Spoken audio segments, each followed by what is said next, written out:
E aí, pessoal, hoje a gente vai mergulhar a fundo no pensamento de um dos maiores nomes da filosofia, Platão. E para entender a busca dele por uma justiça perfeita, a gente precisa começar por um evento que foi um verdadeiro trauma e que mudou tudo para ele, a execução do seu mestre, Sócrates.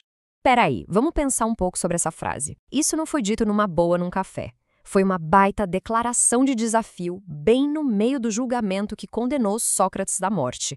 E isso deixou Platão com uma pergunta que o assombrou pelo resto da vida.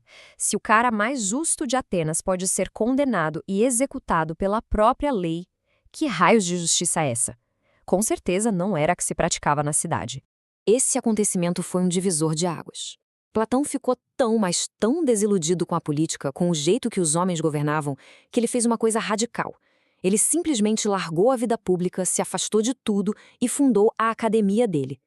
Era um tipo de refúgio para buscar uma justiça que não pudesse ser manchada pela política, uma justiça perfeita, que não muda, que está acima de tudo isso. E foi lá na academia tentando encontrar essa tal justiça perfeita, que Platão desenvolveu uma das suas teorias mais famosas. Ele basicamente disse o seguinte: o nosso mundo, tudo que a gente vê, toca e sente, é como se fosse um teatro de sombras. É só uma cópia, meio borrada e passageira, de uma realidade muito maior, uma realidade perfeita e eterna, que ele chamou de mundo das ideias. E para explicar essa ideia de que o nosso mundo é só um teatro de sombras, ele usa uma metáfora que é simplesmente genial, talvez a mais famosa de toda a história da filosofia, a alegoria da caverna. Ela é basicamente a história da jornada de uma pessoa saindo da ignorância das sombras e indo em direção à luz da verdade. Agora, o mais interessante é como a gente pode trazer essa ideia para os dias de hoje. Pensa na caverna como a nossa bolha nas redes sociais. Lá dentro, a gente só vê umas projeções da realidade, né? Um feed todo montado por um algoritmo para mostrar só o que a gente já acredita. E a gente acaba achando que aquilo é a verdade toda. Para Platão, sair dessa caverna digital, buscar outras fontes, outras visões, é o primeiro passo. E o mais difícil, para chegar perto da sabedoria de verdade. Então, para Platão, sair da caverna é usar a nossa razão para enxergar o que está por trás das sombras. O grande objetivo do filósofo é conseguir acessar essas formas perfeitas, a essência verdadeira de tudo. E a forma mais importante de todas, a que ilumina todo o resto como se fosse o sol, é a forma do bem. É só entendendo o que é o bem que a gente consegue entender o que é a verdadeira justiça.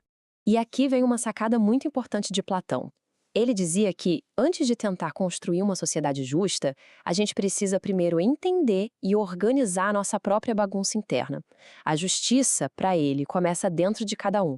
A desordem lá fora, na cidade, é só um reflexo da desordem que está dentro da alma das pessoas. E essa ideia fica super clara aqui. Platão dividiu a alma em três partes: a parte racional, que é a nossa capacidade de pensar e cuja virtude é a sabedoria; a parte irascível, que tem a ver com a nossa coragem, nossa garra; e a apetitiva, que cuida dos nossos desejos mais básicos. E o mais genial é que, para ele, essa estrutura da alma é um mapa exato para uma cidade ideal. Cada parte da alma corresponde a uma classe social, e a justiça acontece quando cada um faz o seu papel, sem um querer passar por cima do outro. Então, quando Platão fala de virtude ou areté, ele não está falando só de ser bonzinho. É algo mais profundo. É sobre a excelência de uma função. A virtude da alma, por exemplo, é essa harmonia perfeita que acontece quando a nossa razão, que nem um cocheiro esperto, consegue guiar os cavalos da coragem e dos desejos, mantendo tudo e todos no caminho certo. Portanto, a injustiça aparece quando essa ordem quebra. Uma sociedade vira uma bagunça quando os artesãos querem governar ou quando os guerreiros só pensam em ficar ricos. E do mesmo jeito, uma pessoa se desequilibra quando os desejos ou a raiva tomam o controle da razão. Justiça, tanto para a pessoa quanto para a cidade, é, acima de tudo, ordem e harmonia. Tá, mas e quando a justiça aqui na Terra falha feio? Que nem no caso do Sócrates. E se uma pessoa boa sofre a vida inteira e uma pessoa má se dá bem? Platão tem uma resposta para isso.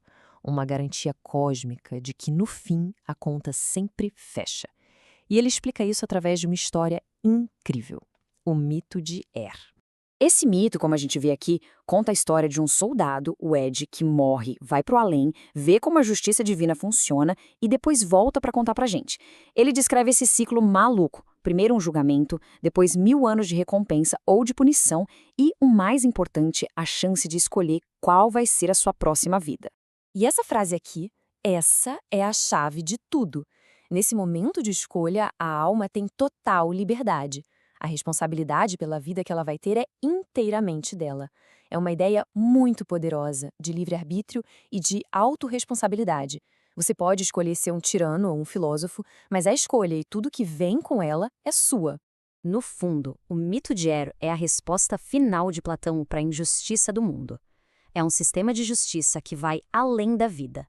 Ele garante um equilíbrio final que ninguém escapa, provando que no grande esquema das coisas, viver uma vida justa é sempre a melhor escolha, mesmo que aqui na Terra às vezes não pareça. Certo. Mas você pode estar se perguntando, o que essas ideias antigas, super abstratas sobre almas e mundos perfeitos têm a ver com o nosso mundo de leis e tribunais de hoje? Bom, a influência é muito maior do que a gente imagina. Essa busca do Platão pela justiça perfeita é a semente de quase tudo que a gente entende por direito no Ocidente. Sabe a ideia de que existe um direito natural, uma lei maior que as nossas leis deveriam seguir? Isso é Platão puro. A noção de que a justiça precisa de razão, de ordem e de que a punição serve para restaurar um equilíbrio, isso também tem um eco gigante do pensamento dele até hoje. No fim das contas, a grande lição de Platão talvez seja essa. A justiça perfeita, absoluta, talvez seja inalcançável aqui no nosso mundo de sombras. Nossas leis, nossas sociedades sempre vão ter falhas.